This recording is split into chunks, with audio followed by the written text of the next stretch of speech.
for your head. We can make it stand tall instead. Poof! The tallest hair in town. Poof! Wonderful. Okay. So, I do want to know how you got into the show. So I read the role of Betty like 2 years ago.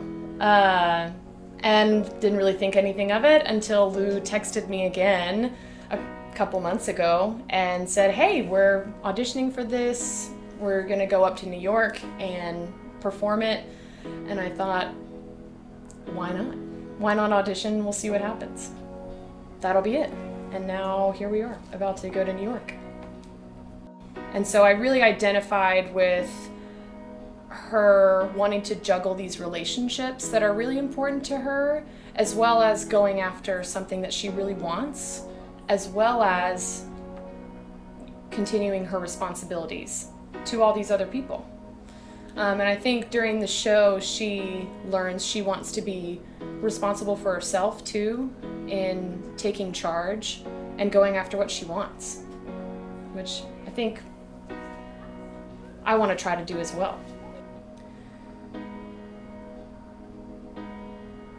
I connect with her chasing after a dream while still having it feel silly, and she, I think, doubts herself throughout the show, but then starts to gain confidence. She finds that in herself. She also has people telling her that she can achieve these dreams, but I think she chooses to listen to those, and she listens to herself. And I definitely feel that in my life. Her love for her mom, her husband, her sister, her community drives her as well. She's not just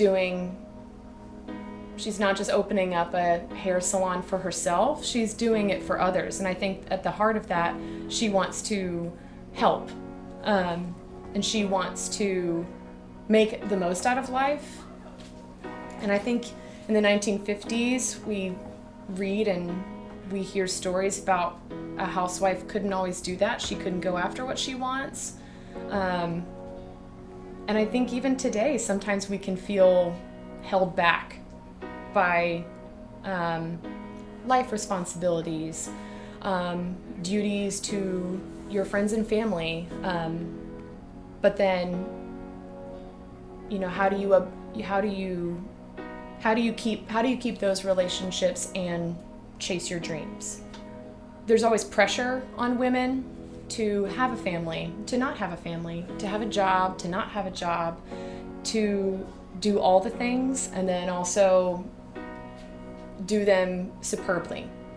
And we have to battle that pressure today, especially with just maintaining our life as well as going after what we want.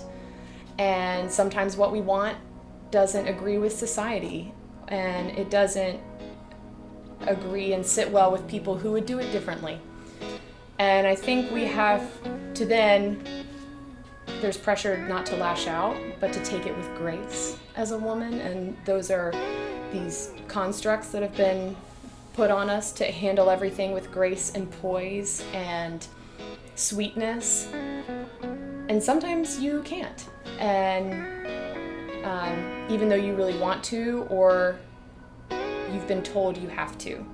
And I think there's the struggle of listening to, do I need to help uphold all these responsibilities for others or for myself? I think that's how I see similarities.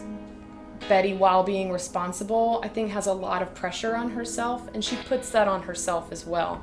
I can identify with that. I think a lot of other women can, even today.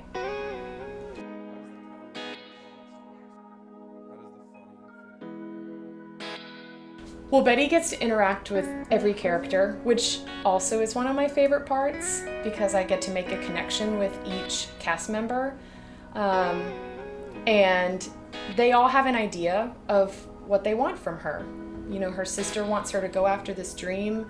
Her husband wants her to be a wife and mother. Her mom wants her to be a mother as well, and she's, I think, wants all of those things too, truly, but I think you see the comedy in the different hats that she has to wear, and as soon as a new person enters the door, she has to be on. And you see how she adapts to whoever walks in the door, and it's always a little different, which is fun to play with. Whether it's she's exasperated by her mother's needs, or she's taking in the world through her husband's eyes, who he gets to go out into the world and she's stuck at home. And just her reactions have been really fun to play with, because usually she has a different take on everything. I mean, what I love about any theater community is how passionate everyone is and how everyone can bring something different to the table. And I think with this company, we've all had the freedom to play and to experiment and try things.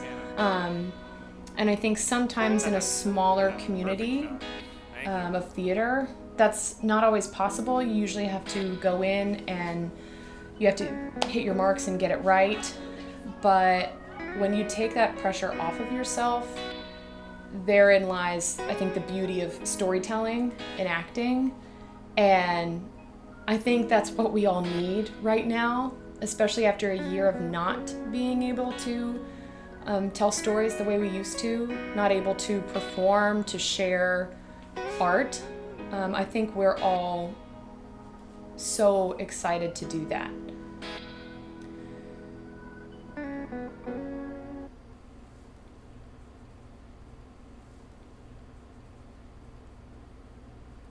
Bee, bee, bee, bee, bee.